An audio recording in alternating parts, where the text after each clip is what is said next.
Welcome back to the Girlfriend Doctor Show, where we celebrate the power of knowledge, community, and vibrant health. I'm Dr. Anna Cabeca, your guide on this journey to wellness.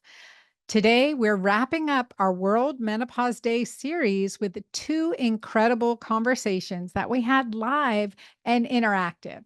These will empower and inspire you.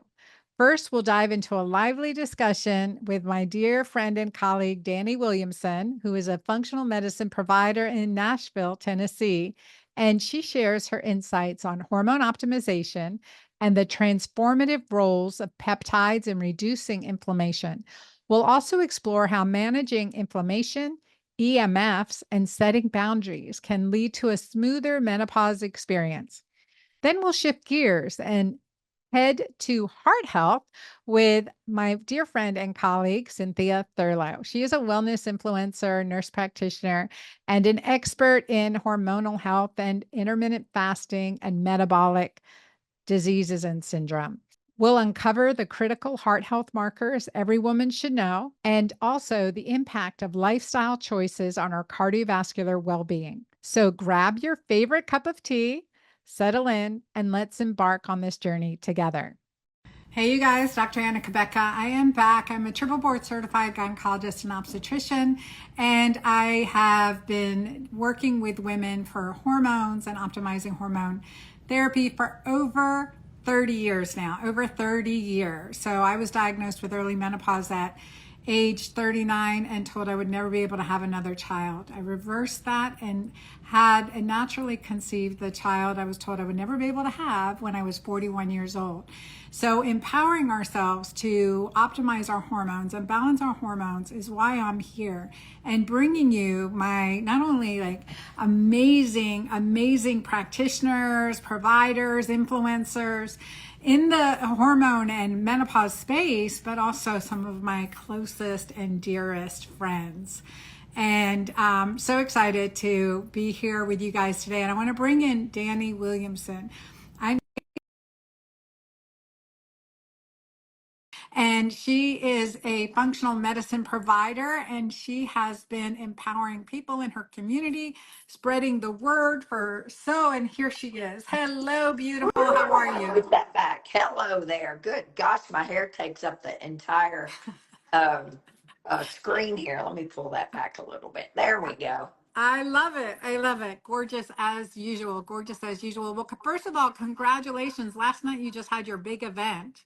Woo, it was huge. It was huge. Our fourth annual clinic crawl, and it was huge. There were hundreds of people there, and 36 vendors, and all my favorite providers from around here. Yes, it was huge. So we're exhausted today, and I've been at the clinic all morning doing a peptide training with Healthgevity, you know them. So yeah, and so they were in yesterday for this, and I left all my notes on menopause and inflammation at the office, but it's okay. We're gonna wing it. We're going to wing it as always. We need that information, but really, let's start on peptides. Let's talk about peptides. As like we look in the cutting edge of science. When I started with on the scientific advisory committee for the age management medicine group way back in 2009. One of the key area of peptide use was with Dr. Chris Santano, orthopedist, right? Using stem cells and peptides and orthopedists. And this, again, are veterinary colleagues way ahead of us in this space. Our veterinary colleagues, in our race horses and our horses and my barrel racing horse, they are quick to use peptides and stem cells, but we're just kind of, we're coming along here now. I mean, in this space, there's been so much growth over the last decade. So I'd love to know where you're implementing peptide health into your practice. Well, we are literally just starting, so I'm no expert at all by any means. It's oral peptides, not injectables, oral peptides, BPZ 157, which is the Wolverine, but there's lots of other things that we're doing from the Healthgevity line, and he's got a very small line, phenomenal products, stacks on beautiful things, saffron. I mean, like so many great things that are in individually, no proprietary stuff. It's all individually done. So I'm a huge fan of it, and my patients are doing great so far on it, and they feel better. Right, their inflammation is down, and we're doing like BPC 157 with some PEA for pain and inflammation, and yeah.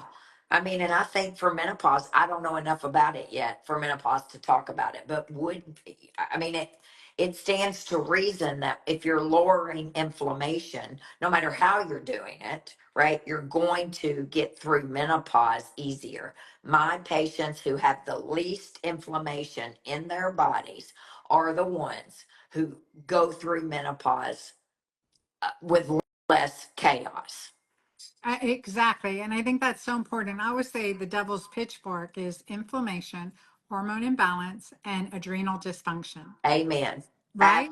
Absolutely, without a shadow of a doubt. You address those areas and you like, you're like back at home in your body again. And it's like, I wish it was a steady, Dani, tell me this. We were talking menopause, talking about hormone health, all this stuff. But I've had my own trajectories, ups and downs. And when people talk genetics, look, I've got some really powerful, I want to say empowering genetics, but in the wrong environment, like America and sedentary and the toxins, et cetera. Again, in the wrong environment, like those what's happened to my family members were diabetes and heart disease and infertility, and those are issues based on our genetics. But if you put the right environment, you decrease inflammation, balance hormones, support the adrenals. I mean, that is key. Become more insulin sensitive. Now you've empowered those genetics. And a whole nother level of vitality. I'd love for you to share a couple stories. Oh, and I was told by my daughter I got to ask you about Bunny. I heard her in the back. Yeah, Bunny. Bunny has been a game changer for us. Thank you for that about the book. Yes, it's a good book. I appreciate that. Yeah, Bunny is a mess, and so she brought me on the podcast last year, and that was a great podcast, and it did so well, and it did really well. But something about this year's podcast that it just came out on the Dumb Blonde podcast. For those of you that don't know, that is Alyssa DeFord, or Bunny DeFord, which is Jason DeFord's wife, aka Jelly Roll. So they live here in Franklin, and I've known them for several years. And I was on her podcast, and it just blew up. And she shared a couple of clips, but the one clip she shared this year was on me talking about cell phones and electromagnetic fields and the dangers of it, and how you pick up your phone, which I can't because I'm looking at it on my phone now. Me too. But and it tells you how far off your body it needs to be, but to decrease the EMF exposure and cancer and all that. Oh my Lord, over 9 million views, like a gazillion million shares, and I caught a lot of flack off of it. I mean, that woman's crazy. I mean, there were a lot of people saying, absolutely, I've got a breast cancer on my breast right now, the size of the battery from where I put my phone for years, or people talking about their glioblastoma, brain cancer. And so there were way more people that said, absolutely, she's right. But there were some people who I mean, of course, I've never had a video go viral in my life. Well, it's pretty interesting when something like that happens. You get a lot of haters. You get a But lot Bunny of has haters and a lot of lovers. So I always say, as long as the lovers outweigh the haters, you're doing Well, it and right. they do, but oh my goodness. So yes, Bunny loves her Dani, and I love Bunny, and she's the real deal. She's like me in the fact that she is what you get, right? I mean, how you see her on there is exactly who she is. And Jason's the same way, or Jelly Roll. I can't call him that, but Jason's the exact same way. So yes, but and Well, they've let's, been working hard on yeah. inflammation, right? He's lost 100 pounds. Now, this is about women, not men, but he's lost 100 pounds when he finally figured out that your diet will heal you or kill you. It is as simple as that. There is no in between. And when you take the emotion out of food, which is what I have learned, right? You've just got to take the emotion out of it, and you've got to eat to live, not live to eat. I love to eat, but I'm not eating gluten and dairy and eggs. I'm just not doing it. They hurt my body, and it makes me more inflamed. And inflammation is the root of 100% of every chronic lifestyle disease. I mean, you can't sugarcoat that, no pun intended. I mean, it is. And so he's figured that out. He's lost 100 pounds and he's working on it. But it's very simple, but it's not easy. When Right.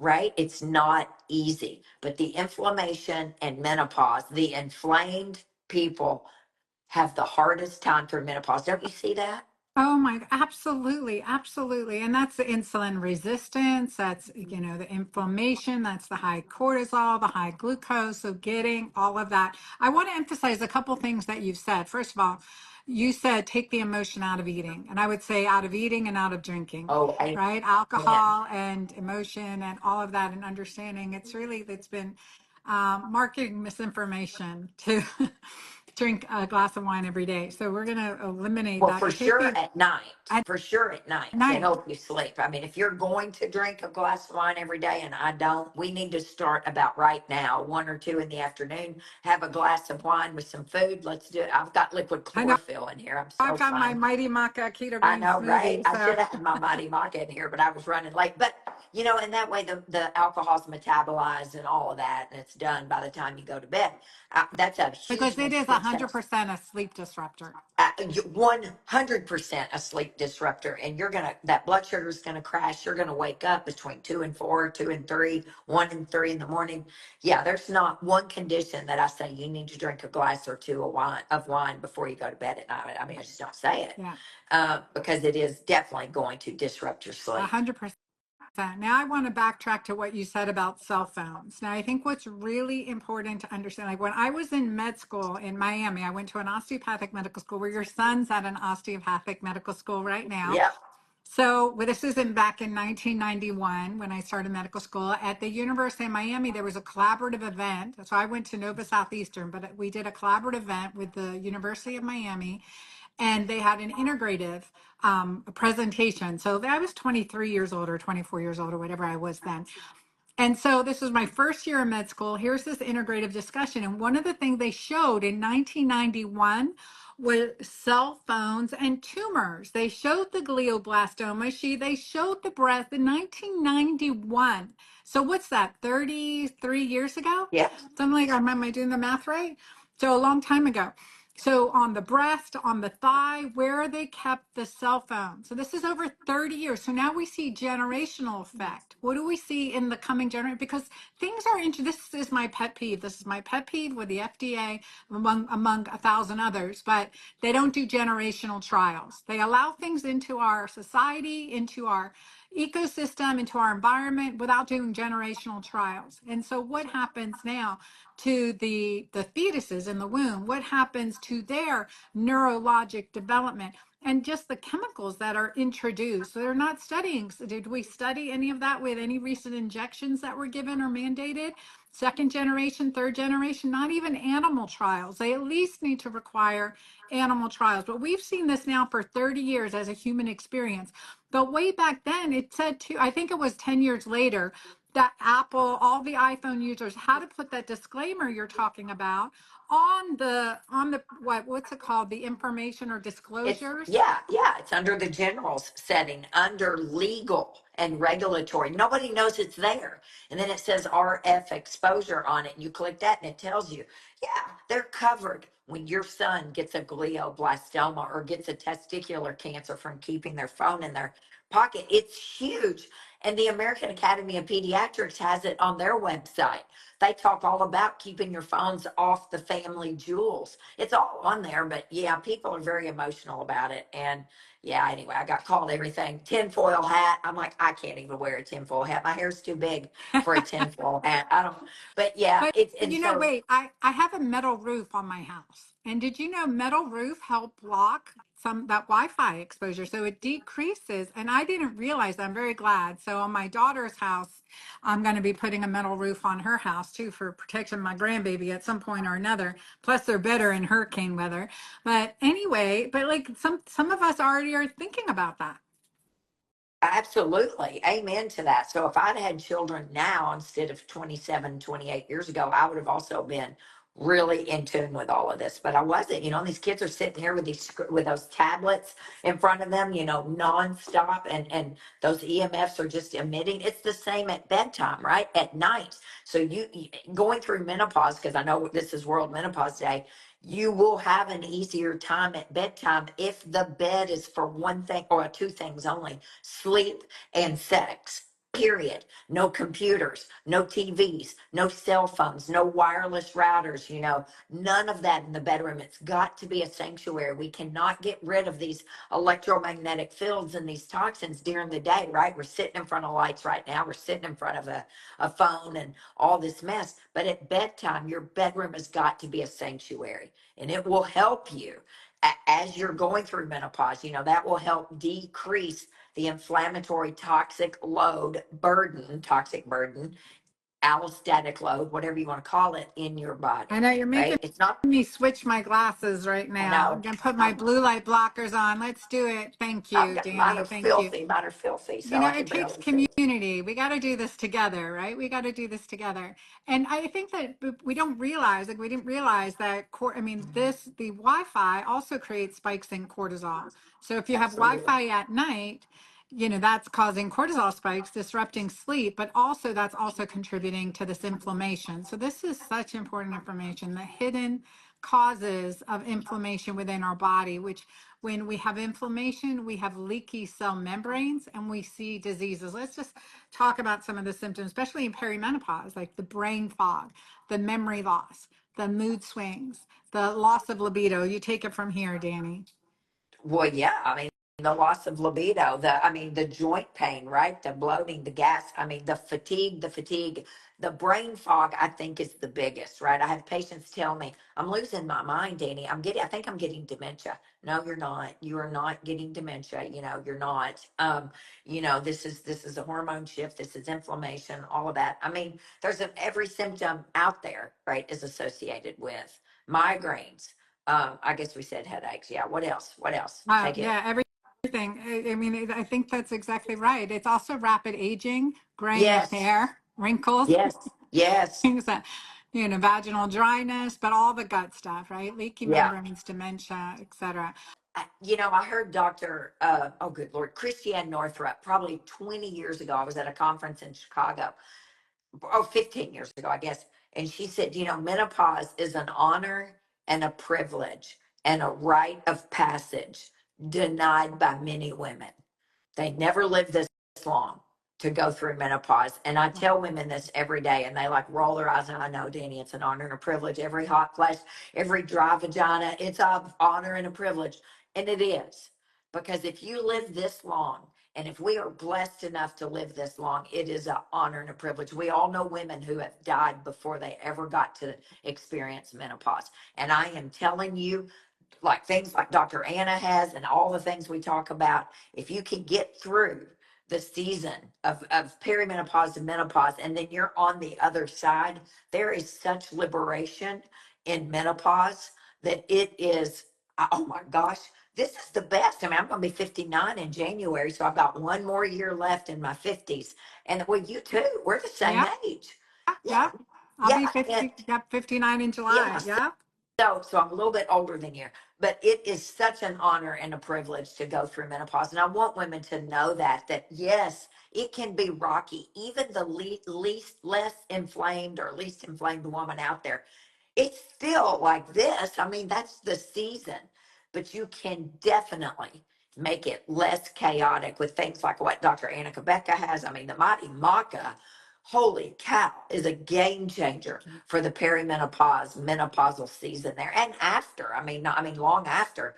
Um, but it helps you get through it. But I mean, it is. Just remember that, and just you don't have to bite and grit down and just suffer through it. You don't. No. There's ways to get around it. Your diet is key to decrease And inflammation, right? I mean, I I wrote a just whole want to book on shout it. out to your book. Yeah. Your Yeah, that's book's what I was right going to there say. behind you. Yeah.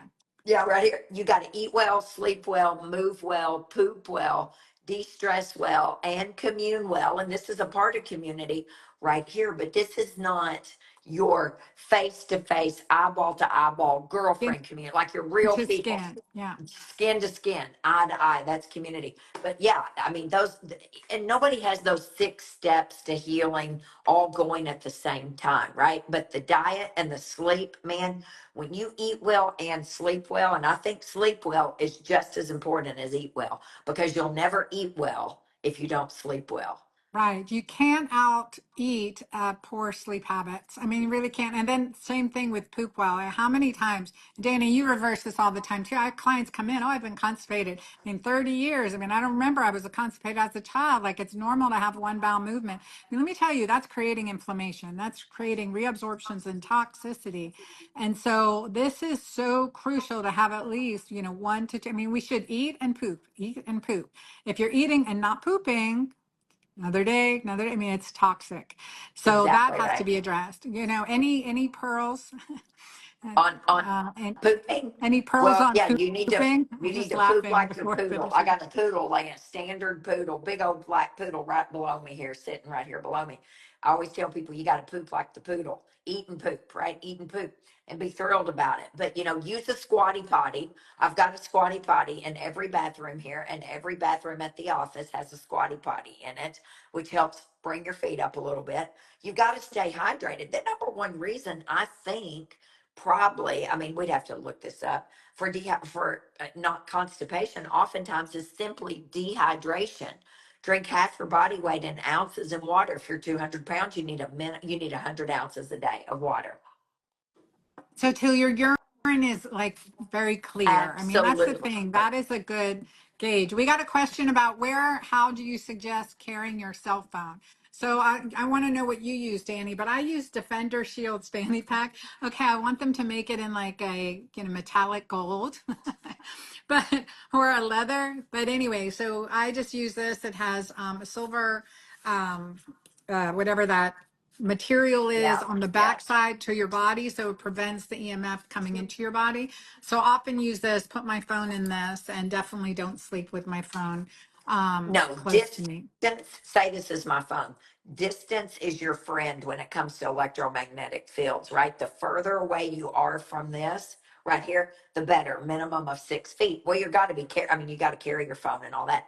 But my good friend, Vicki Warren, who is a world renowned electrical engineer, I've interviewed her twice on our Sunday night service. She says, do not buy those stickers that go on your phone to supposedly block EMFs. We have no research on that, and no true research. If they say it's clinically studied, not true, not true. And we all know about trials and things like that. She said it makes your phone work harder. It makes your phone work harder, put more EMFs out because it's trying to block it. It's working harder. So do not use that. Distance is your friend. Always use text is better than up here, right? We don't want this up here on our head. Speakerphone, always. The earbuds as well, not your friend, because that's EMFs, that's Bluetooth boring through your head. So I think that the fanny pack is a fantastic idea there with that, and I think that's the best. But again, distance. You Just can put your phone on airplane mode and the alarm still goes off. You can have your family members on whatever it is where it'll break through, right? If yeah. it's on airplane mode, if they need to reach you, I don't remember what it's called, but And you can turn your I mean, Wi-Fi off at night unless it's connected to your security system, that's which I've right. got to get mine hardwired because I was turning it off. And anyway, so, and the Yes. other thing too, laptops do not go on your lap. Oh my gosh, absolutely not. I have a patient right now with a huge, when I say huge, I bet it weighs 15-pound tumor on her leg right now. She was a nurse practitioner as well, like me. She sat with that laptop on her legs as she was seeing patients forever. And so I suspect that that's one big piece of this tumor on her leg right now. We don't want it on your belly. You're going to have inflammation, the ovaries, the uterus, that is nothing but a lithium battery boring through your Yeah. body. That laptop is. It is not designed to be on your lap. Again, distance is your friend. Yeah. And Distance. then Just always remember I, that. Distance is your friend. I love that. So also, this is also by Defender Shit. I mean, I love this company, but this is also has that protective material so that you're Yes, not getting, I think it's like silver threads, but it's not getting, you keep that between you, but yes. still, again, it's still emitting It is, but EMFs. if it's unplugged, it's less. Okay, so what she taught me was when you plug that laptop in, and I don't have it, it's in the closet, I can't get it. I have a Gauss meter that I ordered on Amazon. It's about that big right there. It's yellow, a Gauss meter for like $35, $40 on Amazon. And as soon as you, and so you turn it on and put it right up near your phone, right? And it'll tell you the whatever, the hertz or whatever that's coming out. I don't know, no electrical engineer. The second you plug it in, through the roof, the EMFs go up. Wow. Fascinating. Yeah. So you could go all over your house and figure out where your EMFs are. And guaranteed, if there's an HVAC unit right outside your window in your bedroom and your head of the bed is within 6 feet of that, you are getting EMFs like crazy every night, every time that HVAC comes on. So that's going to increase the inflammation in your body. So move that bed to where the least EMFs are. And Vicky, I've never done it, but Vicky takes her Gauss meter to hotel rooms and she figures out, because just think about it, you're right here on the wall, right? Right next to another room loaded with EMFs, and she sleeps at the foot of the bed in a hotel. She pulls up the sheets and she puts her head at the foot of the bed instead of up there, so her feet are closer to the other bedroom. There are all kinds of little tricks, and I've got 2 videos on my YouTube channel that talk about this. You could scroll back. I mean, she's a world-renowned electrical Okay. Tell engineer. us your YouTube channel and how people can connect to you. Dani Williamson Wellness, YouTube, Facebook, Instagram, TikTok, all the same thing. Dani Williamson Wellness, not very original. You But follow her up here, you guys. Follow her so you get notified when she's going live. I mean, this is a big, bold, brave truth from Dani Williamson, always, right? Always. So well, we hadn't planned on follow us, talking folks. about Go ahead. EMFs. Well, I said we hadn't planned on talking about EMFs, but it is a big deal that, we don't really talk about it much during, well, we don't talk about it a whole lot anyway, but during menopause for sure. Right. I didn't even think about that. It's And a contributor, it's a piece of the allostatic load of inflammation in your body. yeah, and we're going through menopause, we're losing the neuroprotective hormones, which are like a filter, a barrier, a cushion. So with the loss of progesterone and pregnenolone, and again, people talk, a lot estrogen, but progesterone, pregnenolone, those are for me even more important. The first Oh, let me line. tell you, pregnenolone is one of my favorites, which is why I love that balance cream so much that you make. Because pregnenolone, guys. I mean, I tell patients it's the happiness hormone. It's the happiness hormone. And I have a steroid chart in my exam room, and I show them how cholesterol breaks down to all your hormones are made from cholesterol, or your hormones are made from cholesterol, and cholesterol breaks down and makes pregnenolone the happiness hormone, and then progesterone, and then it goes all the way across to all the other things. That whole chart I had in the office when you were there, and we did it. And pregnenolone is such an important hormone. And I mean, I don't know how it declines in your body compared to progesterone. You would know that. Does it start early on? It starts in our mid 30s. It parallels progesterone decline, but not as sharply. Not as sharply, because progesterone predominantly with the ovarian function, pregnenolone with the adrenals, but the pregnenolone level starts to decline too. So I've been watching that now for, in patients, and I watch the numbers and I watch the change in how to improve pregnenolone levels. It's always, it's a challenge. It's a challenge, but it's things like sleep. It's like getting outside in nature. I mean, we can see an incredible jump in doing things you love and enjoy, increasing oxytocin, You decreasing bet. cortisol. It helps progesterone and pregnenolone. And I'm like, you're saying that, okay, this is the balance cream. And I'm putting on some right now. I'm putting on some extra. I use it in the morning, and I'll take oral progesterone at night. And I use it neck, face, décolletage area, and on my fine lines and wrinkles. So So while you're putting that on, I'm going to tell your tribe over here. Absolutely. This is an anti-age. Well, I don't like the word anti-aging, but this is a healthy aging product that she has created. I have my patients put it on the back of their hands, that really thin skin area. Like she said, the neck, decolletage. That's how I say it. I don't know. Face, anything that ages, like that. It's incredible for dark spots and fine lines and wrinkles. I mean, it's phenomenal. And it's, yes, morning. And then I do that. And then I use the progesterone by mouth at night Yeah, I do as well to the help me same. sleep. Yeah. Yeah. Yeah. It's so good. We got a question. Yes, we're going to save this video to my feed, and we'll add Dani as a collaborator. So whether you're follow us both, follow Dani at Dani. Williamson I was Wellness. going to just say Dani Wellness. I shortened it for you, Dani. Dani Dani Williamson Wellness. There we Wellness. go. So I'm trying follow to her. Yeah, go ahead. we'll work on. And then, so Dani Williamson Wellness, and follow me at The Girlfriend Doctor. Be sure to share this. I'm going to post it to my feed, and be sure to share this with your audience, with your friends. Tag someone and put a comment, and that's how you're getting entered to win the menopause kit. Again, that's the Mighty Maca, the Jolva, and the Balance Cream, and it's over $150 value. So be sure to follow us. And we'll answer a couple more questions and we'll close. I gotta let this beautiful woman go on. How do you raise pregnenolone? Well, one thing, there is pregnenolone in here, but the biggest things is sleep, right? Sleep, fitness, getting out in nature, lowering cortisol, supporting the adrenal glands. So Mighty Maca can help with that too. So those are some ways that I've seen it improve over time. Yeah, I agree. Man, that oxytocin, raising that, we don't, well, you talk a lot about oxytocin. I talk a lot about it. You talk about it nationally. I don't. But I mean,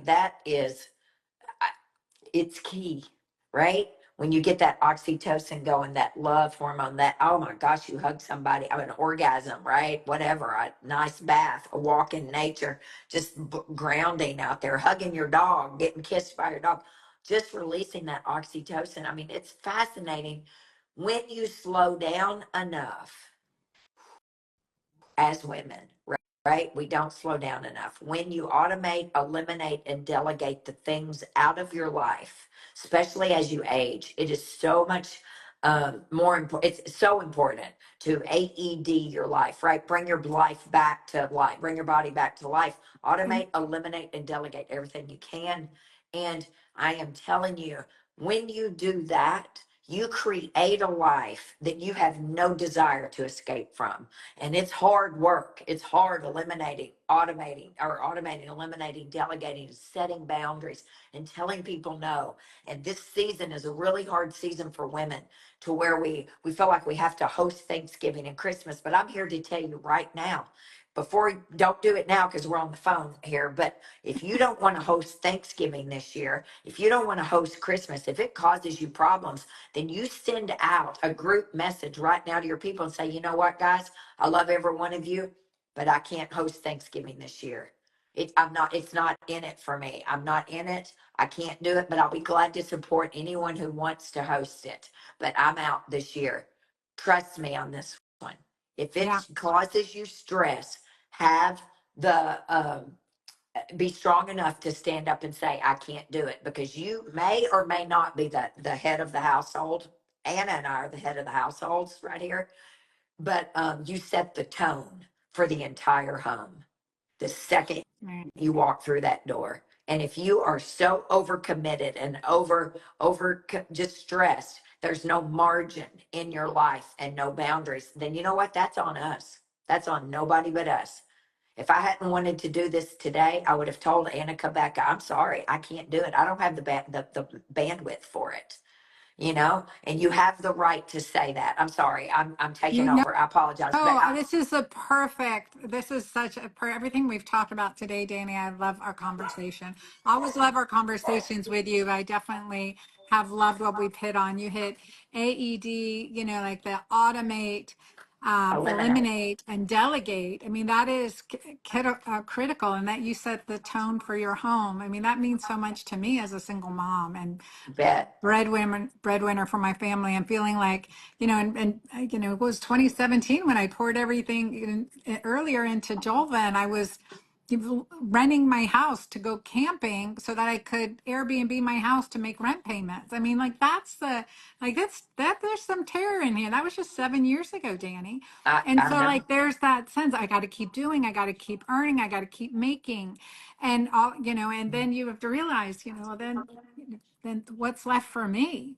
And honestly, I've learned that lesson the hard way over the years. And so I appreciate you sharing that message so loudly today. Thank you. Well, I love you and I appreciate you. And I saw somebody said that family or people are no longer speaking to her, but her life is much better. That's fine. That's on them. When you teach people how to treat you, and especially if you're perimenopausal and menopausal, man, I'm telling you, it is more important than ever to set your boundaries and to protect yourself, because no one's going to protect you like you do. That And is your life will be better for it, and your children will be better for it, and your partner will be better for it, and just you will be better. You do it because you're worthy to be 150%. So set your boundaries, take care of your heart, take care of yourself, work on your inflammation, and I'm telling you, it's life is amazing. And it is an honor and a privilege to go through menopause. Don't ever forget it.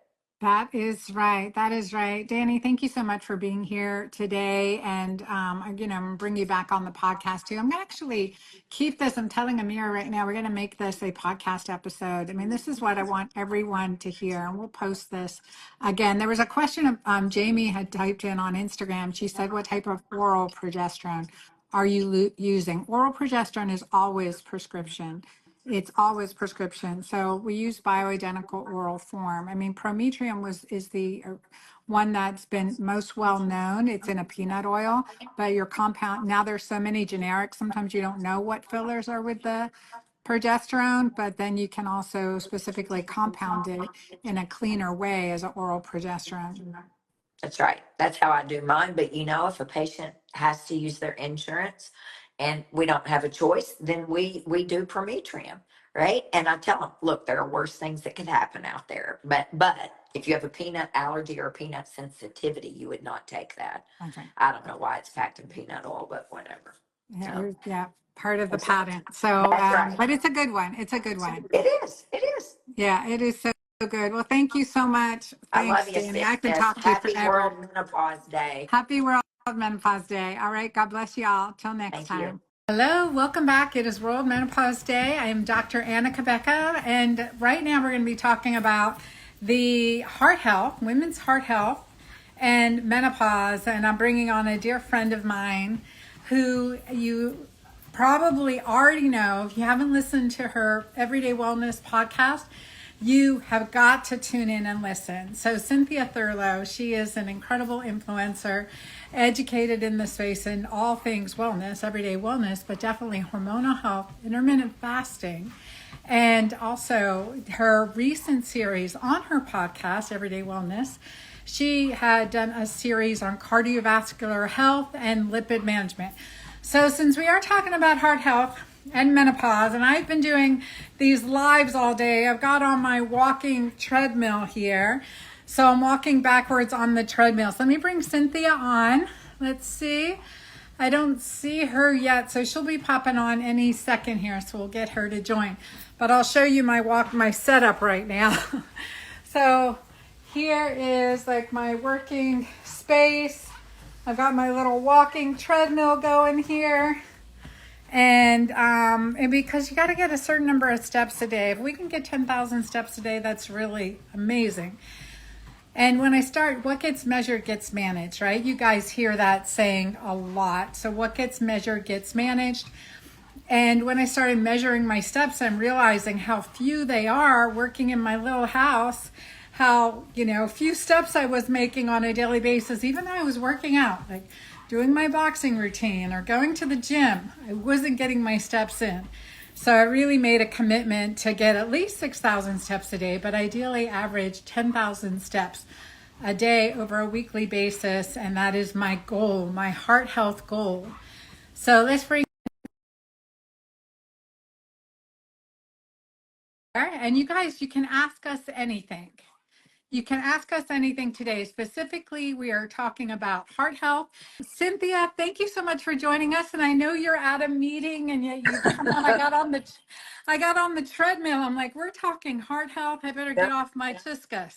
Yes, no. I am all about the heart, and probably many of your followers and mine don't realize that I spent 16 years in clinical cardiology. I love everything about the heart. And when we talked about what we would focus on today, I was like, I think not enough women know the things they need to be asking their providers for, because our heart risk factors go up quite substantially as we navigate perimenopause and menopause. So I'm super excited to be talking about this. I'm literally in the gym at Genius Network and you're on the treadmill, so this is completely appropriate. This is perfect. This is perfect. And then also cardiac markers, right?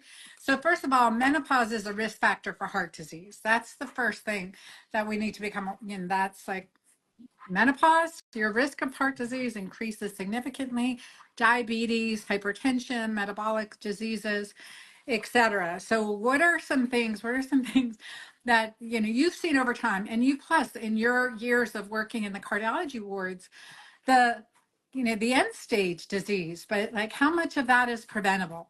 Yeah, so much of it is. And, one thing I want to make sure that we're going to put a positive spin on all this, but something that's a sobering statistic. Statistically, women are most likely to die from heart disease. That's why this conversation is so important. And certainly we live longer than men, but if we don't take care of ourselves, we are the caretakers for everyone else. If we are not taking care of ourselves, we are going to end up having a lower quality of life as we get older. So when I'm thinking about kind of big picture things that everyone should be asking for, we want to think about metabolic health. We want to be thinking about fasting insulin, fasting glucose.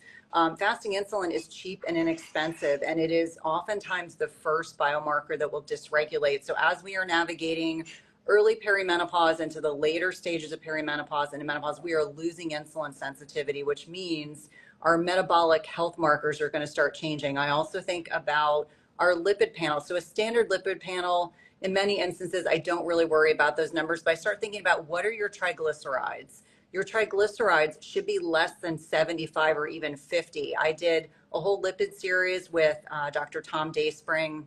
He's a lipidologist.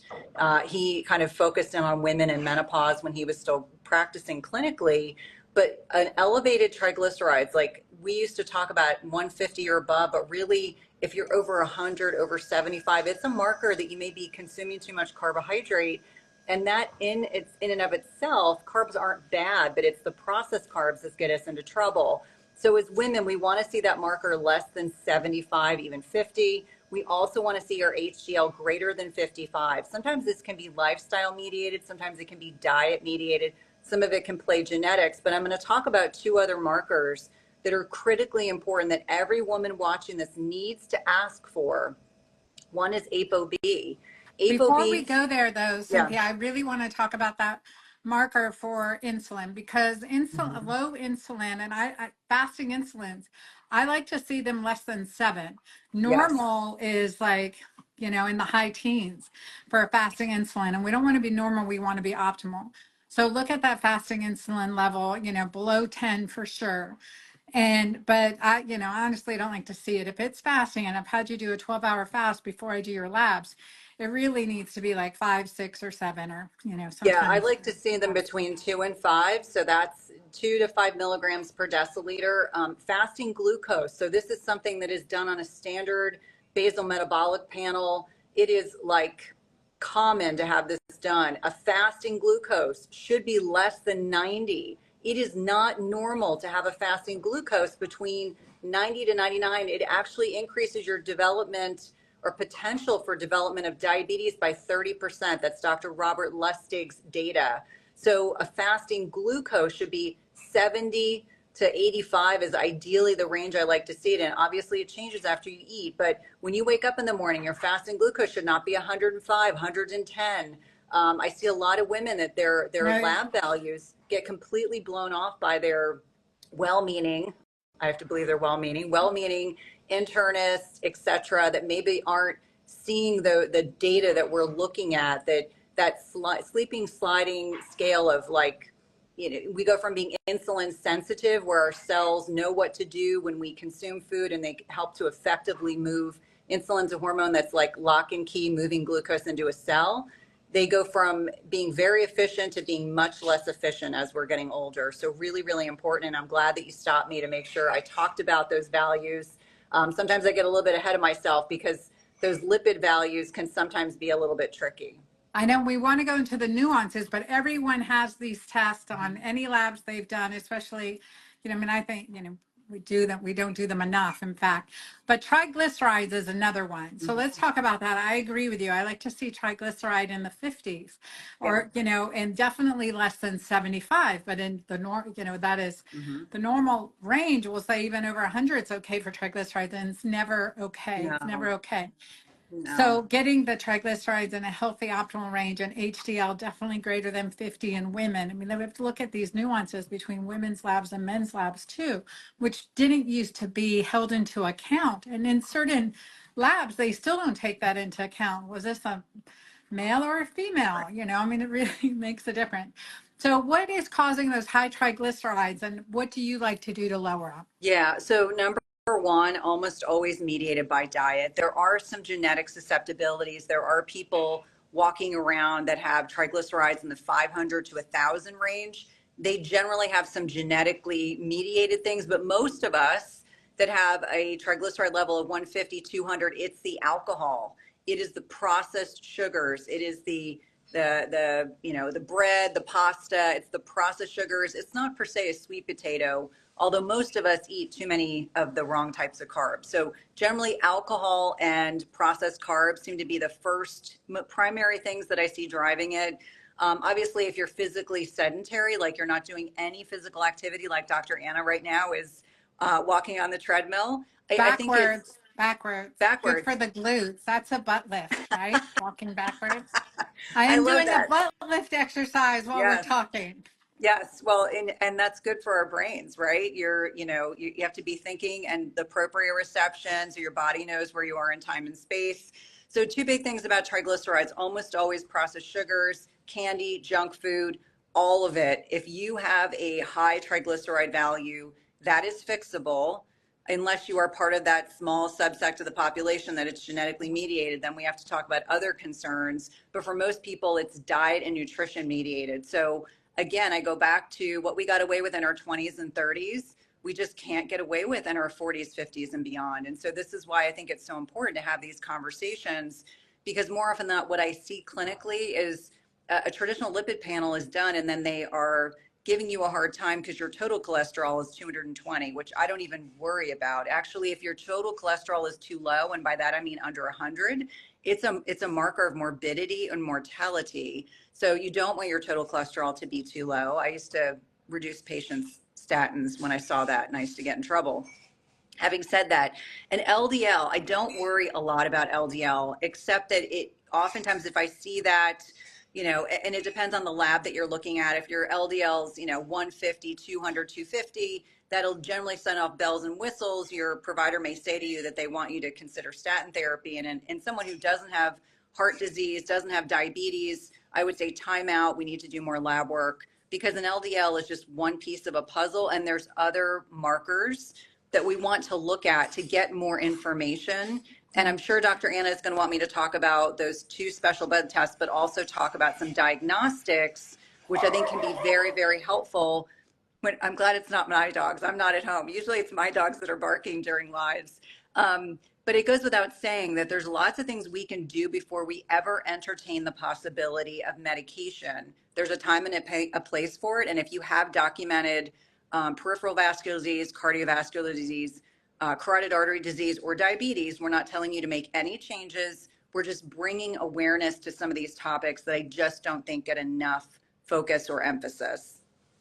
That's so true. And then also with LDL, we can talk about how much do you look at the particle size? I don't pattern look at A it versus at all. pattern B. Don't look at it. Really? Nope, and I'll tell you why. So Dr. Tom Dayspring is Peter Attia's lipidologist. I did a 5-part series with him. He's amazing. Probably one of my favorite series of interviews I've ever done, because it got me back into my nerdy cardiology roots. And I loved managing lipids. So he said particle size is irrelevant. So for years and years and years, we were drawing, we were looking at LDL particle size, light, this light fluffy particles versus dense and small. And he said it's irrelevant. It's much more important that we're doing an ApoB, which is looking at a specific type of LDL particle, and an LP little a. Everyone watching this, everyone needs an LP little a once in your lifetime. Everyone needs an ApoB, probably more than a few times. And I'll talk about, lab values and things that are important for these, but these are the biomarkers that we now feel, if we look at the research and we look at the literature, that we think are much more predictive of your risk for cardiovascular disease. And I didn't tell Dr. Anna this, but I'm going to make it really relevant. When I looked at my lipids from before I went into menopause to now, and there was a period of time, about 6 months, I was off hormone replacement therapy for a variety of different reasons. And my lipids and my ApoB and my LP little a skyrocketed. So there is some genetics. There are some genetics. There's also that inflammatory process that's going on, brewing beneath the surface. Even if you're doing all the right things, the sleep, the stress management, the anti-inflammatory nutrition, the fasting, the strength training, it can still happen. So that's why I always tell people, get the information so you have it. So ApoB, what we want, it's apolipoprotein B. So these are subsets of LDL, which we always told patients was the bad cholesterol. That's not really the full picture. ApoB, if you do not have diabetes and do not have heart disease, you want it less than 80 milligrams per deciliter. Do you want to know what my ApoB was when I was not on hormone replacement therapy? Yeah, definitely. 132. So this is genetics. I have the lotto on the genetic susceptibility to heart disease.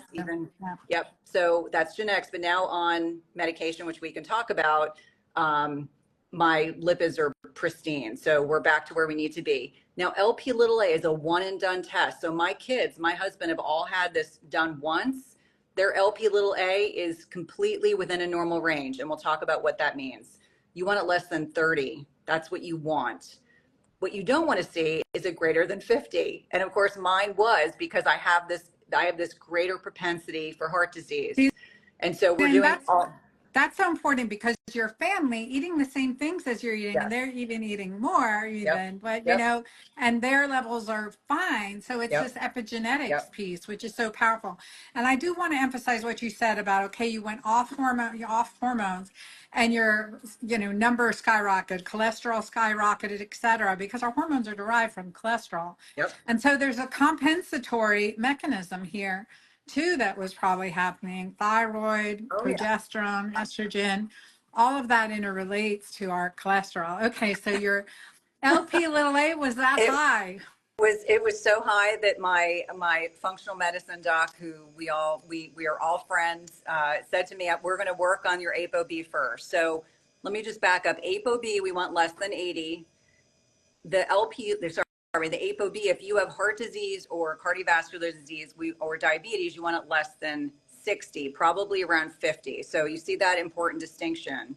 What we did while we were waiting to figure out how to intervene was we did a Boston heart test, where it's looking specifically at, are you a hyperabsorber of cholesterol? That would be me. Or are you a hypersynthesizer? You treat them differently. Because I hyperabsorb cholesterol, this is why my cholesterol levels were always high, higher now because I'm at a different stage of life. I'm a hyperabsorber. So Zetia, which is a stupid, ridiculously inexpensive drug that works directly in the intestinal lining. So it blocks the absorption of cholesterol. I used to prescribe tons and tons of it in cardiology. I take one a day, 10 milligrams. It plummeted my ApoB. It also dropped my LP little a. Now, if you were someone that hypersynthesizes, meaning your body just makes a lot of cholesterol, standard therapy, and I'm going to just say it, standard therapy, if you look at the research, is a statin. I know that there's a lot of concerns around statins. Again, if you are taking a statin, we are not telling you to stop. I'm just saying that there's lots of different ways to, and I hate to use this term, there's lots of different ways to skin a cat. Obviously, I love animals, but the kind of statement is really affirming why it is so important to get that information. So that specific Boston heart test can be ordered through a licensed healthcare provider. It's inexpensive. It's under $100. It's looking at, do you hypersynthesize or do you hyperabsorb? This is where if someone had prescribed me a statin, it would have been completely inappropriate because it would not have fixed or addressed the problem that I was experiencing based on genetics, because the lifestyle piece was dialed in. Now, everyone's probably wondering, what are we talking about? But these are tests that can be covered by insurance. So that's the other piece of it. Oh, I don't hear you. Oh, there we go. I always ordered the Cleveland Heart Lab test. Yes. So, but And that doesn't have identifier for hyperabsorption or. yeah, you're looking at, so there's the different sterols. Right. So it'll show you like these are the ones that are really pushing towards the hyperabsorption versus the hypersynthesizing. And I always jokingly say you want to be a hyperabsorber because that's a much easier thing to kind of fix.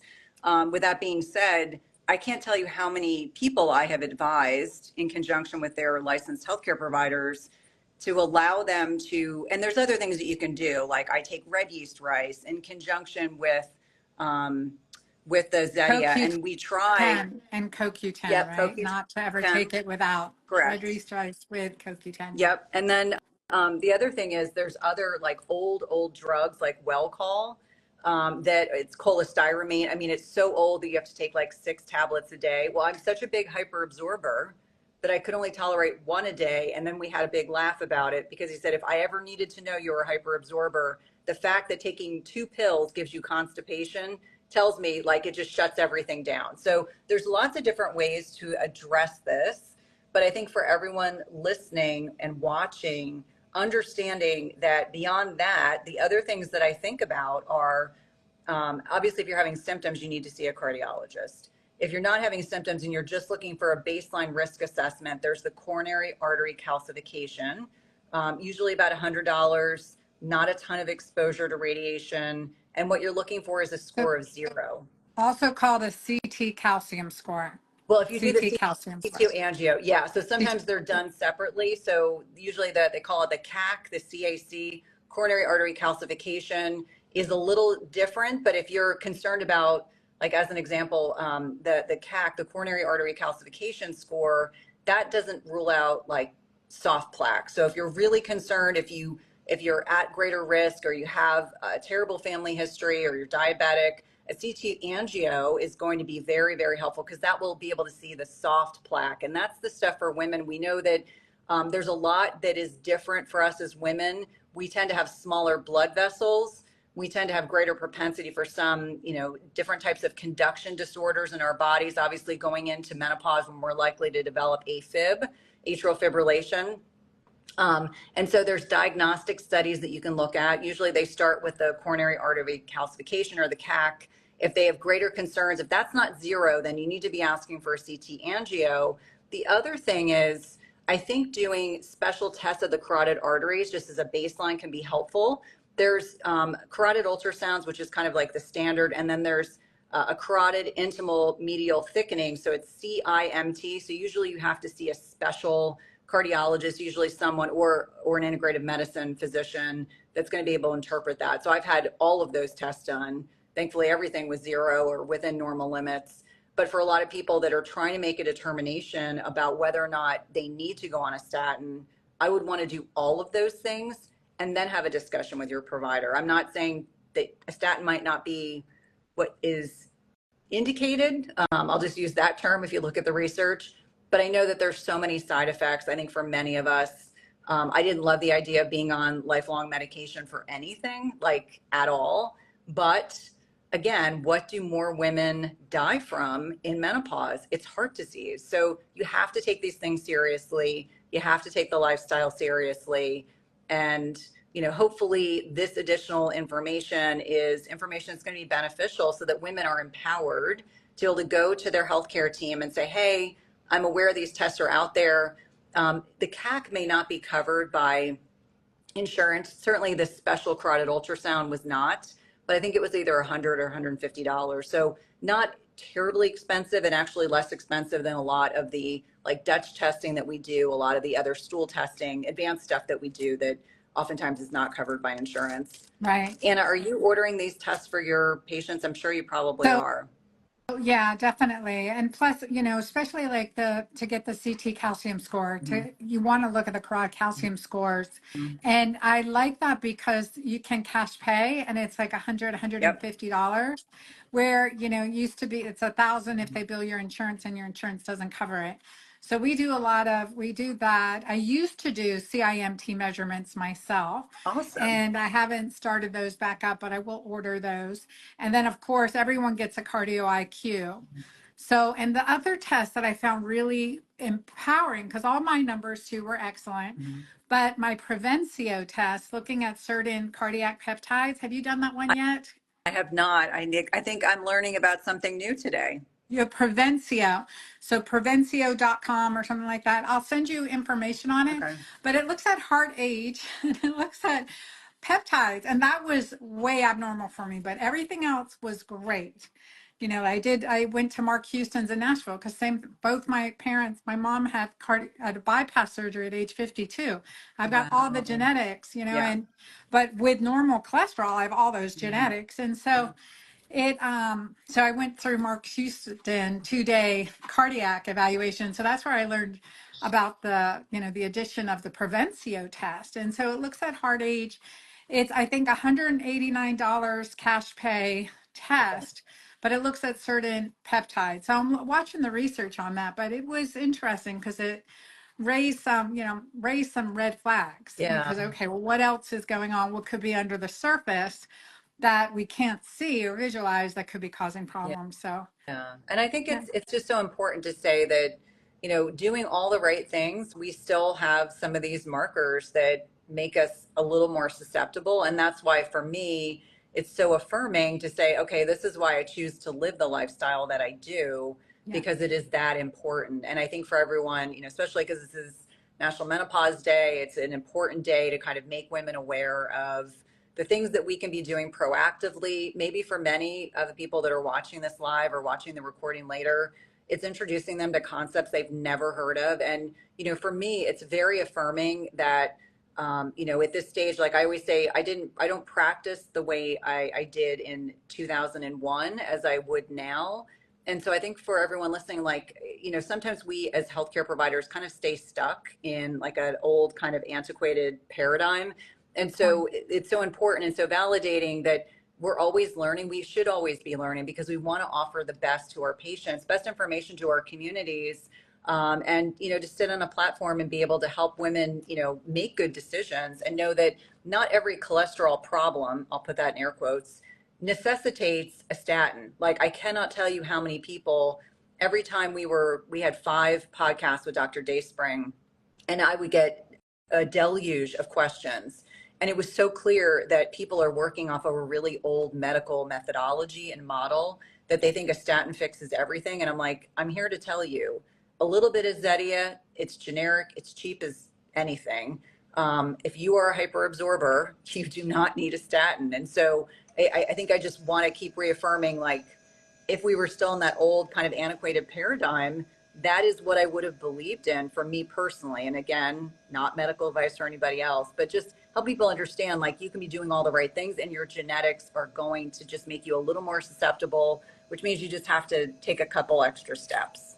yeah. And I want to emphasize that too, because, the consequences with statins we've been seeing for 20 Mm-hmm. years is the congestive heart failure issues, but the neurologic issues. Well, and think So about it, like how, our brain makes its own source of cholesterol, which I always find so interesting. And it's different than peripheral made cholesterol.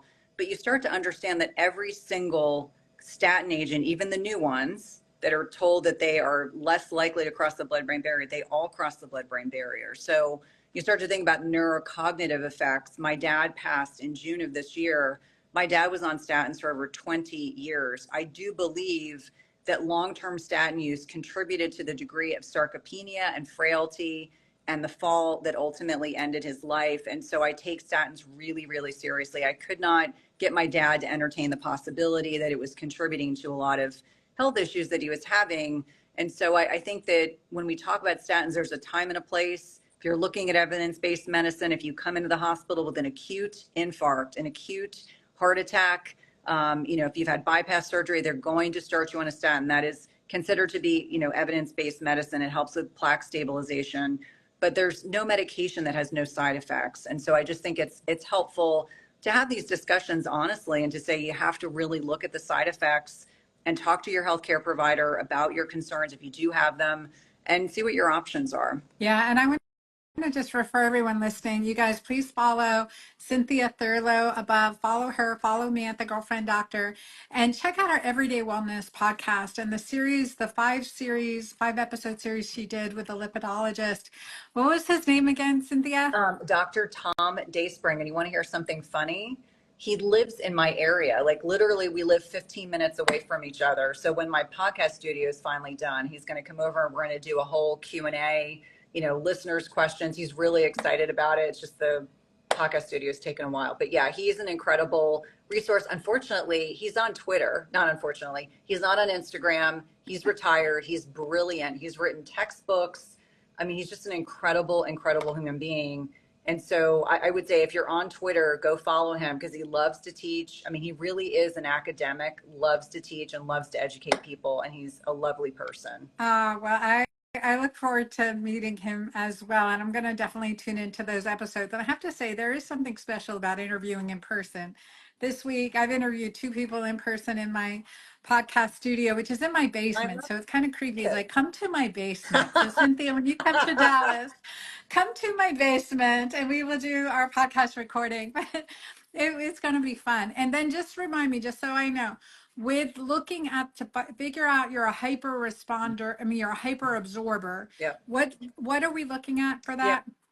So we're looking at there's specific sterols, and I'm going to trip over the names, but I'll send you the article so that you'll have that available and we can link it up for individuals that are watching this now. But we're looking at specific sterols. So there's certain sterols when they're high, it's indicative of hyperabsorbability of cholesterol, and other ones, there's like 5 of them that come on this test. And then the 2, they all end with all. So all cholesterol, it ends with an OL. It's like clobetasol, a bunch of them, but there are other ones that are hypersynthesizers. And so if those are elevated, that's how you're able to differentiate. Like for me, it was so clear that the 2 that lean towards being a hyperabsorber were very high and the other ones were normal. So it's a very helpful way of determining what medical therapy, if at all, is indicated. And I think it gives people, it gives women the ability, or men for that matter, the ability to have an open, honest conversation with their provider and advocate for what you want, because it's a partnership. When you're working with your provider, it is a partnership. Yes, absolutely. So it's so important. And again, we're an N of 1. Each of us is different. That's precision personalized medicine. And that is key. Okay, one last question. Can low hormones cause chest pain and damage your heart? Low oxytocin can and high cortisol can. Yes, I was going to say. Cortisol.